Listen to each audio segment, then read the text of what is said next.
Turf বলতে ফার্স্টের দিকে একটু প্রবলেম হচ্ছিল, তো আস্তে আস্তে এখন অনেকটা অ্যাডজাস্ট হয়ে গেছে। তো খুব একটা প্রবলেম আসলে এক্সকিউজ দেওয়া যাবে না, কারণ ওরাও খেলবে আমরাও খেলবো। তো আলটিমেটলি আমাদের খেলতে হবে আর কি, 90 মিনিটস খেলতে হবে, এটাই। সেটা তো অবশ্যই আমাদের আমরা দীর্ঘদিন যাবত আসলে খেলার বাইরে ছিলাম, ছুটিতে ছিলাম। তো কিছুদিন আগে জুনিয়র টিম চ্যাম্পিয়ন হয়েছে, তো আমাদেরও একটা বাড়তি একটা এক্সপেকটেশন আছে দেশের মানুষের কাছে, আমাদের কাছে দেশের মানুষের। তো আমরা আসলে তাদেরকে চেষ্টা করবো আশাহত না করার জন্য। তো আসলে ওয়েদারের সাথে সবকিছুর সাথে অ্যাডজাস্ট হওয়ার জন্য কিছুদিন আগে চলে আসছে এখানে। তো এখানে সবকিছু এখন আস্তে আস্তে সবকিছু পজিটিভ হচ্ছে। তো দুইটা ম্যাচ আমাদের সামনে, তো আমরা একটা একটা করে চিন্তা করবো। আমরা খুবই আশাবাদী ম্যাচ দুটো।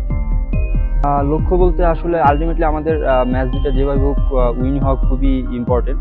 তো গোল যে করুক, আমি করি বা আরও ডিফেন্ডার করুক, মিডফিল্ডার করুক, উইঙ্গার করুক, আমাদের আলটিমেটলি আমাদের গোল দরকার।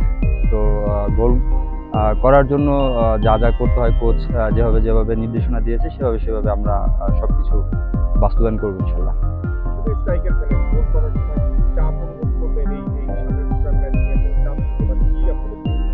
না আসলে চাপ তো অবশ্যই থাকবে, কারণ আমাদের তো আলটিমেটলি যেহেতু জিততে হবে, গোল করতে হবে, করাইতে হবে। তো ওইটা চাপ ওইভাবে না নিয়ে চাপ মুক্তভাবে যতটুকু করতে পারবো আশা করতেছি। যদি করতে পারি তাহলে হয়তো ভালো কিছু হবে হিসেবে। তো অবশ্যই, কারণ এখানে জয় ছাড়া কোনো ওয়ে নেই আমাদের। আমরা আসছি এখানে জয়ের লক্ষ্য নিয়ে। তো আমি টিমকে হেল্প করতে চাই এবং পাশাপাশি এই নিজেকে উজাড় করে দিতে চাই এবং গোল করতে চাই। না, আজকে আমাদের এই দুইটা সেশন প্র্যাকটিস হচ্ছে।